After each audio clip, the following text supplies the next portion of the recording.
พี่ๆเจอหนูตอนนู้นหนูอาจจะเป็น introvert อยู่อาจจะกลัวอยู่อาจจะไม่ได้เล่นกับพี่ๆทุกคนมากๆขนาดนี้ก็ได้มันเป็นช่วงเวลาที่ถูกต้องแล้วค่ะที่เราได้มาเจอกันตอนนี้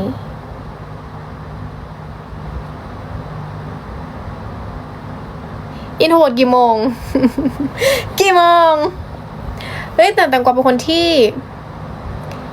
ถ้าอยู่กับผู้คนอะไรอย่างเงี้ยแตงกวาก็จะคอยแบบว่าเป็นคนที่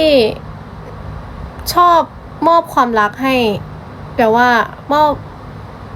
บพลังบวกให้เยอะๆอะไรอย่างงี้แต่จริงๆพอแตงกวาอยู่กับตัวแตงกวาเองแตงกวาก็เงียบๆนะเงียบๆเลยแล้วก็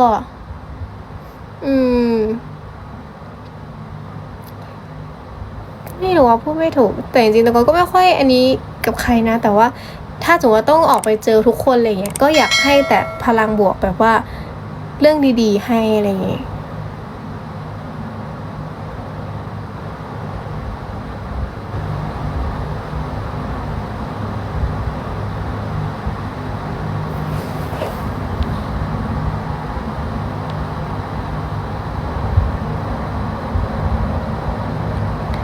ความฝันอยากเป็นอะไรเหรอหนูคือหนูชอบกิจกรรมมากแตงกวาเป็นนักศึกษาทุนใช่ไหมแตงกวาแต่ก่อนหน้าที่แตงกวาจะมามหาลัยแตงกวาแป๊บหนึ่งนะแตงกวาเป็นนางรำมาก่อนเป็นนางรำตั้งแต่ม.2 จนถึงม.6 เลยเป็นนางรำแล้วก็คือแข่งรำแบบจริงจังเลยแล้วก็พอมาเข้ามหาลัยก็เลยยื่นพอร์ตกิจกรรมส่งทางมหาลัยเลยได้มาเป็นเด็กทุนความสามารถพิเศษพอมาอยู่ที่นี่ปุ๊บก็จะแบบได้ทั้งเต้นทั้งรำด้วยแต่ช่วงมัธยมแตงกวาก็มีแบบมีเต้นโคเวอร์บ้างเต้นเคป๊อปบ้างอะไรอย่างงี้คือความฝันแตงกวาจริงๆคือแบบอยากเป็นแบบไอดอลที่แบบว่าแบบเต้นแล้วก็ร้องเพลงอะไรอย่างงี้เพราะว่าแตงกวา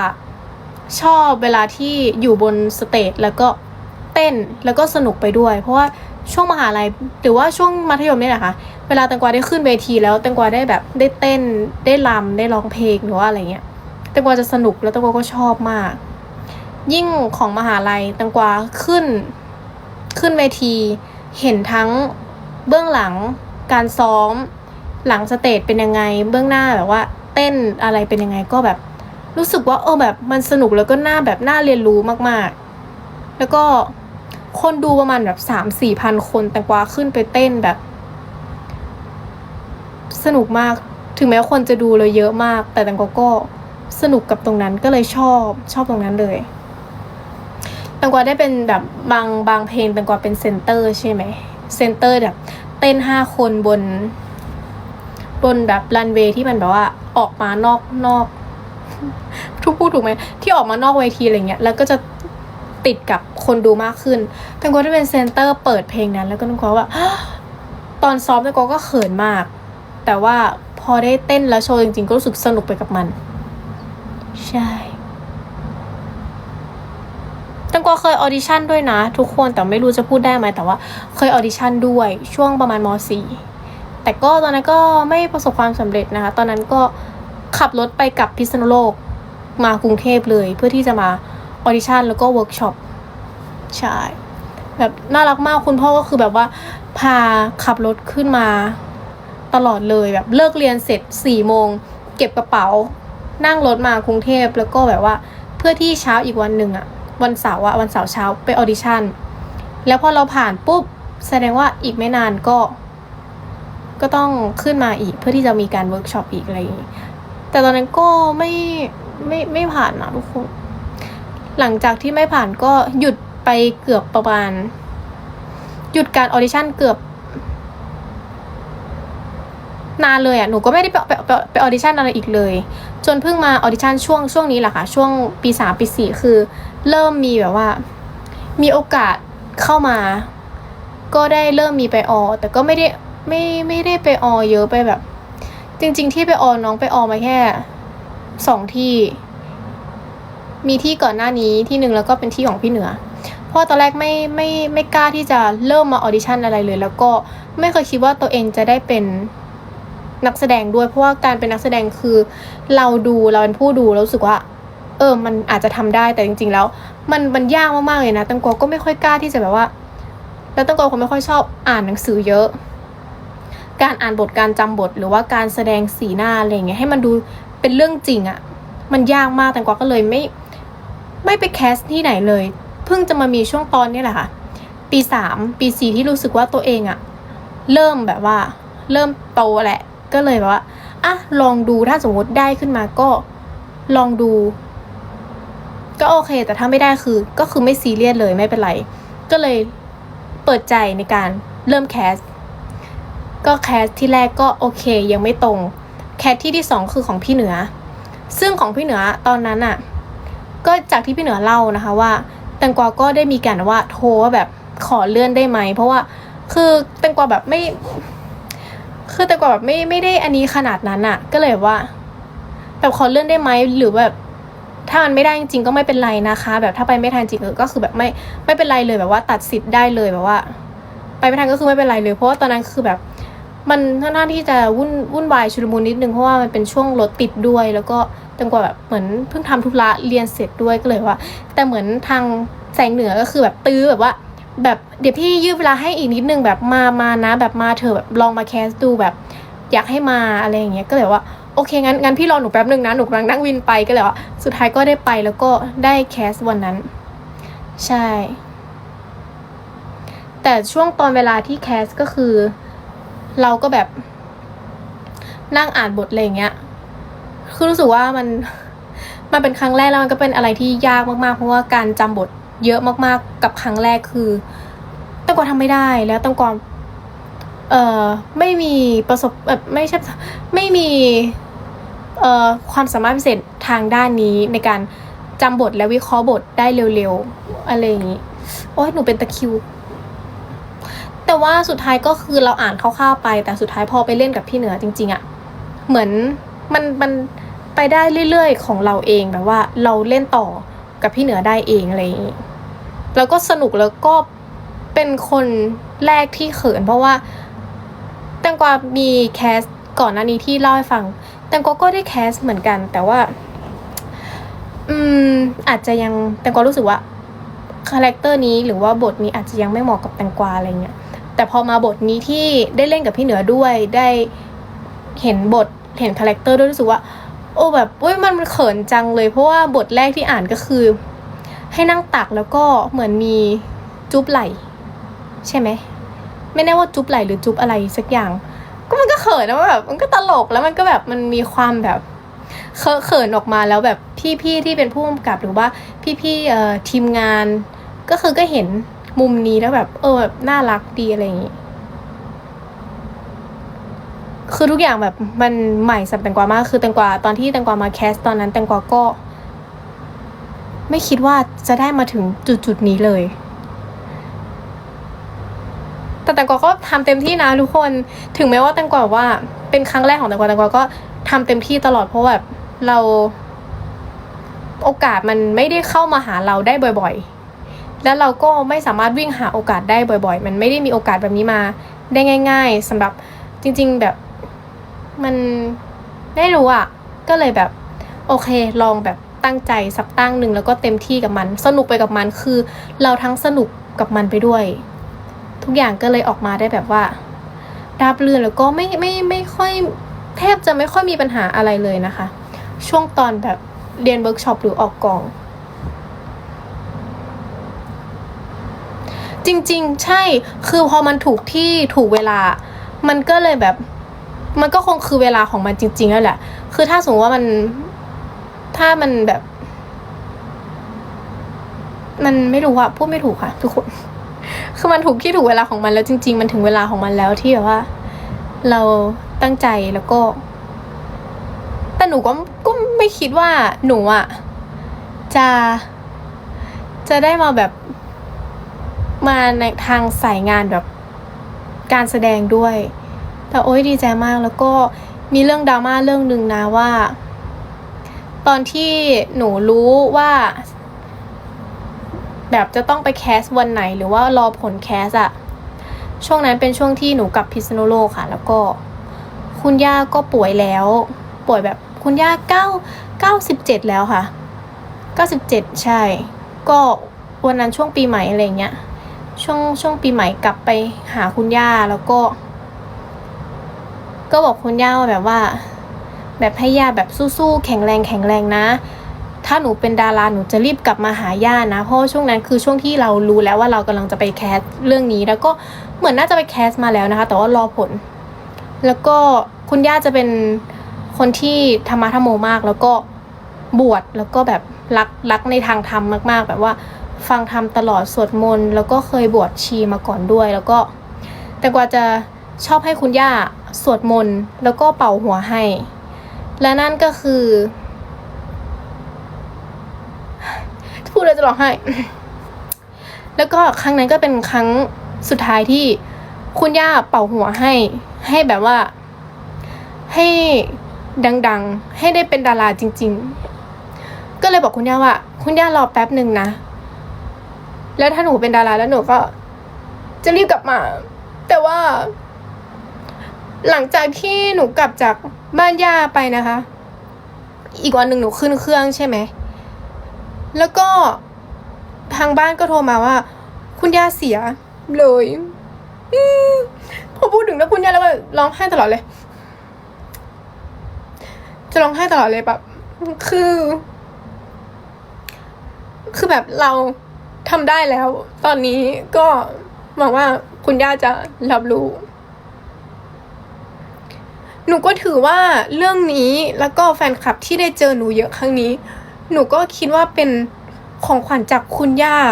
ด้วยเหมือนกันนะเพราะว่าคุณย่าใช้ลมที่แบบแทบจะไม่มีแล้วอะสวดมนต์แล้วก็เป่าหัวให้หนูแรงมากเป็นลมสุดท้ายที่แบบว่าย่าเป่าให้แรงมากเพื่อที่จะอวยพรแล้วก็แบบเพียงอย่างเงี้ยให้หนูอะก็ถือว่าตรงนี้ก็เป็นของขวัญที่ย่าให้หนูมาแล้วก็เหมือนทางบ้านก็บอกว่าจริงๆแล้วปกติครอบครัวที่จะแบบจะมาเจอกันเยอะๆขนาดเนี้ยปกติมีไม่ค่อยบ่อยจะชอบเป็นการแบบว่ามีเทศกาลหรือเป็นวันเกิดหรือเป็นงานแต่งเราถึงจะได้มาเจอเยอะแต่พอแตงกวาได้มาเป็นนักแสดงอะไรอย่างเงี้ยเหมือนเป็นแตงกวาเป็นจุดศูนย์รวมที่จะให้ครอบครัวได้มารวมตัวกันแล้วก็เป็นช่วงเวลาเนี้ยที่ครอบครัวได้เจอกันบ่อยมากที่สุดเหมือนเป็นของขวัญจากญาติที่แบบว่าส่งให้แตงกวาแล้วแตงกวาก็ได้มอบให้คนอื่นที่แบบว่าหนูพูดไม่ถูกอ่ะเพราะว่าปกติแล้วถ้าเราจะเจอครอบครัวทั้งครบทุกคนอ่ะมันเป็นเรื่องที่ยากมากแต่ว่างานตั้งแต่งานไฟนอลงานวันเกิด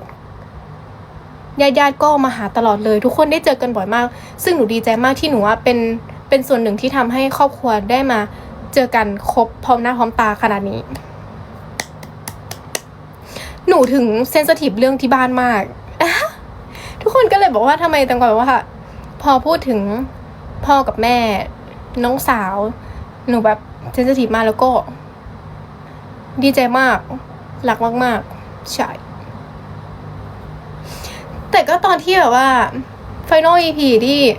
มีคนรักเพิ่มขึ้นแล้วอะไรอย่างเงี้ยก็ดีใจมากก็อยากให้คุณย่ารู้นะว่าตอนนี้แบบ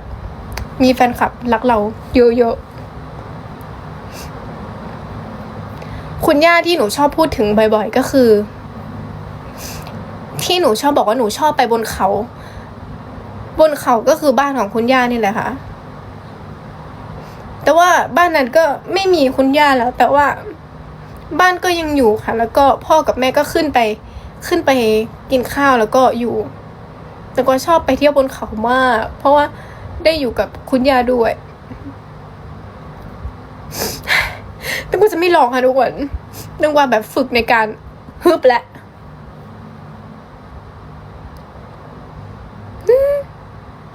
ไม่แต่ตังกว่าไม่เป็นอะไรนะตังกว่าโอเคแต่ตังกว่าแค่เซนซิทีฟเฉยๆตังกว่าแค่อ่อนไหวง่ายในเรื่องครอบครัวเฉยๆค่ะทุกคน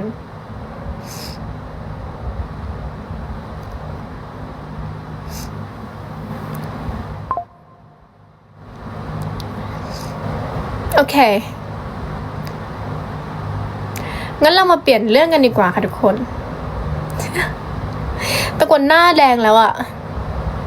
แต่หนูก็คนเซนซิทีฟเรื่องครอบครัวอยู่แล้วเรื่อง ไม่ใช่เซนซิทีฟคือแตงกวาเซนซิทีฟเรื่องคนรักคนที่แตงกวารักมากๆหรือว่าคนที่เขารักเราอะไรอย่างงี้แตงกวาจะเซนซิทีฟมากอย่างที่เวลาหนูเจอแฟนคลับบ่อยๆหนูก็ไม่คิดว่าหนูตัวแค่นี้เป็นผู้หญิงปกติเองทำไมถึงมีคนรักหนูเยอะจังเลยมันก็เลยแบบว่าอ่อนไหวแล้วก็แบบร้องไห้ตลอดที่เจอแฟนคลับเพราะว่ามันขอบคุณจริงๆ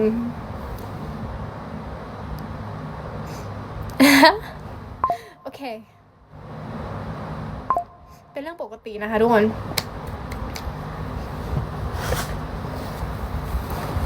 ทำไมถึงมันมาเรื่องนี้ได้นะทุกคนหนูงงอะ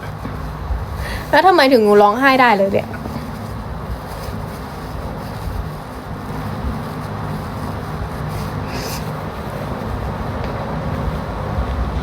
แต่ว่าหนูเคยบอกย่าครั้งหนึ่งนะทุกคนรับปริญญาแล้วก็ได้ถ่ายรูปกับคุณย่าหมดเลยตอนนี้เหลือหนูกับน้องสาวที่อายุ7 ขวบที่ยังไม่ได้รับปริญญาใช่ไหมคะก็เลยตอนนั้นก็เลยแบบเล่นๆบอกคุณย่าว่าเนี่ยย่ารอหนูก่อนนะย่ารอรับปริญญาถึงของนาราเลยนะย่าอย่าเพิ่งไปไหนนะย่ารอนารารับปริญญาก่อนจำได้เลยแล้วก็วันนั้นนั่นแหละที่พูดแล้วก็อีกวันหนึ่งที่หนูจะต้องรอขึ้นเครื่องแล้วหนูอะขึ้นเครื่องมาเพราะหนูมีงานหนูก็เลยต้องกลับกรุงเทพมาก่อนแล้วหนูทำงานวันหนึ่งได้ทำงาน2 วันค่ะแล้วก็อีกวันหนึ่งทำงานเสร็จตอนเที่ยงหนูก็รีบนั่งเครื่องลงมาที่พิษณุโลกเลยค่ะเพื่อที่จะรีบขึ้นไปหาคุณย่าตอนแรกอะคิดว่าคงไม่น่าได้ขึ้นไปแล้วเพราะว่าแตงกวามีงานแล้วมันแคนเซิลไม่ได้แบบแต่แบบมันไม่ได้จริงๆก็เลยแบบรีบทำงานให้เสร็จภายในเที่ยงวันนั้นแล้วก็จองเครื่องแล้วก็นั่งกลับมาเพื่อที่จะมาส่งคุณย่าด้วยแล้วหนูจะชอบแกล้งคุณย่าแบบว่าให้ทำรูปหัวใจนะเวลาถ่ายรูปให้ย่าทำแบบนี้นะย่าไม่มีแรงแล้วย่าไม่มีแรงที่จะยกแขนขึ้นมาแล้วใช่แต่ก็แกล้งย่าเล่นกับย่าตลอดจนวันที่ไปส่งคุณย่าหนูก็ยังเหมือนเดิมแต่ก็ยังเป็นตะกอนเหมือนเดิมที่แบบว่าถ่ายรูปกับคุณย่าแล้วก็ทำรูปหัวใจแบบนี้เพราะว่าชอบถ่ายรูปกับคุณย่าแล้วก็ให้ย่าแบบคุณย่าทำหัวใจแบบนี้นะทำแบบนี้นะใช่แต่มันไม่ได้มีอะไรนะทุกคนแต่ที่บ้านก็เข้าใจแหละถึงแม้ว่าจะเป็นวันแบบวันเศร้าใช่ไหมแต่ว่าแตงกวาก็ยังเป็นแตงกวาคนเดิมที่หนูเล่นกับย่ายังไงหนูก็อยากทำให้เหมือนเดิมแล้วก็ไม่อยากให้ย่ารู้สึกเสียใจว่าทำไมถึงทุกคนร้องไห้กันเยอะจัง โอเคเราเปลี่ยนเรื่องกันดีกว่า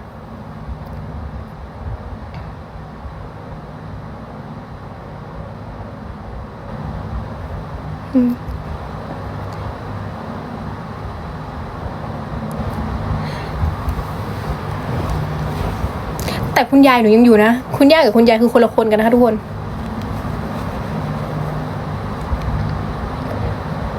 อวดรถแห่เหรอ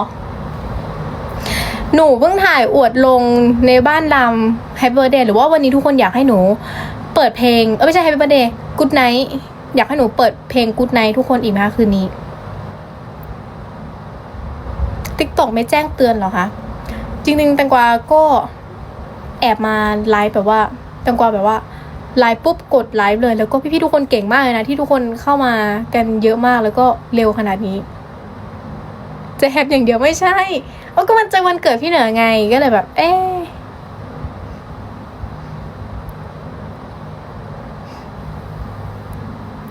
แล้วก็ก่อนที่จะอีก3 นาทีจะไปแล้วนะคะทุกคนก่อนที่จะบ๊ายบายนะคะก็ตอนนี้มีงานโปรเจกต์พี่เหนือลงเป็นทางการแล้วเรียบร้อยนะคะจะจัดวันที่9ใช่ไหมคะที่คาเฟ่ใช่ไหมใช่แต่ก็ไม่แน่ใจแต่แตงกวามั่นใจเพราะว่าแตงกวาได้คุยเรื่องนี้กับหลังบ้านมาแล้วคุยกับพี่แสงมาแล้วแล้วก็อุบอิบมานิดนึงนะคะแล้วก็คุยเรื่องกิจกรรมเรื่องงานอะไรอย่างนี้ก็ช่วยพี่แสงด้วยจึงหวังว่ากิจกรรมที่แตงกวาคิดไปทุกคนอาจจะได้เล่นนะต้องให้พี่เขาไปเคลียร์อีกทีนึงใช่ก็ได้เปิดเรียบร้อยแล้วนะคะว่าจะมีการจัดงานวันเกิดพี่เหนือนะคะก็อยากให้ทุกคนมาร่วมอวยพรวันเกิดพี่เหนือกันเยอะๆนะคะเป็นปีแรกของพี่เหนือที่มีชาวเดอร์แล้วด้วย ใช่แล้วก็มีงานวันที่เท่าไหร่อีกนะคะทุกคนฝากทุกคนพิมพ์มาให้ได้ไหมคะว่าตอนนี้แตงกวามีวันที่เท่าไหร่แล้ว หรือไม่ก็ช่วยกันนะคะช่วยกันโปรโมทนิดนึงเพราะว่าตอนนี้คนดูเราเยอะค่ะทุกคนพี่ๆชาวเดอร์เรามาช่วยกันเร็ว11ใช่ค่ะแล้วก็มีงานวันที่11นะคะจะเป็นงานไลฟ์สดใช่ไหมคะไลฟ์สดของอะไรคะไลฟ์วันที่11งานอะไรเดี๋ยวก็สามารถดูทางบ้านรุ้งของแตงกวาได้เลยนะคะเพราะว่าแตงกวาแชร์แล้วเรียบร้อยนะคะจะมีการไลฟ์สดวันที่14เหรอคะ14งานอะไรคะอ๋อ14 14เซี่ยงไฮ้นะคะ14แตงกวามีแฟนไซน์ที่เซี่ยงไฮ้นะคะก็ตอนนี้ไม่แน่ใจว่าบัตรยังขายอยู่หรือเปล่านะคะก็ฝากทุกคนติดตามด้วยนะคะแล้วก็พี่ๆที่เราไปเจอกันที่นู่นก็เจอกันนะคะแล้วก็มีวันที่20ใช่ไหมคะ21มีวันที่21นะคะ21คือ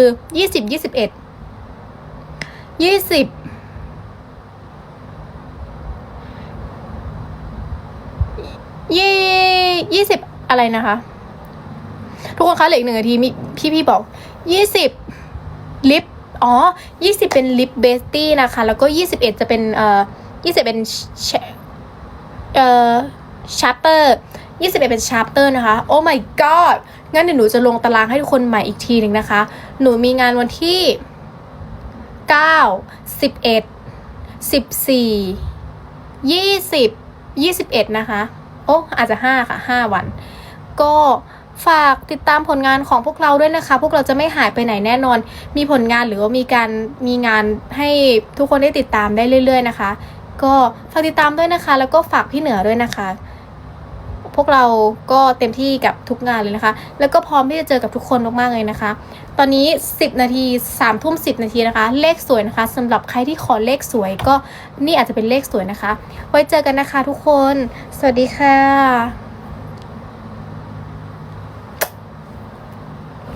ไม่มีพี่นะโอ้ปักสิทธิ์